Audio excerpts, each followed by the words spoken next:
In this exercise video, I'm going to show you how to do a reverse clamshell exercise in side lying. This helps create better mobility of the hip and gets some stabilizing muscles of the hip engaged a bit better.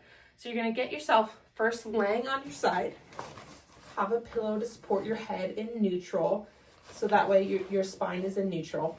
And you want to get your thighs at about a 45-degree angle away from straight forward. So this would be 90. We're going to bring it down to 45. Legs stacked together with your feet and heels touching and knees together.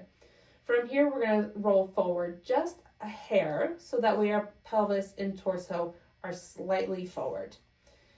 In this position from here, standard clamshell would be to lift the knees apart. But for reverse clamshell, we're going to keep the knees together and lift our heels apart. And you want to make sure you keep your knee bent at a 90-degree angle as you're lifting that heel up and down. And you want to make sure your pelvis doesn't rotate. A tendency for this exercise is that as you start to lift, you might start to rotate through your pelvis, and we don't want to do that. So keep it nice and stable here. And you're lifting and lowering with your feet apart.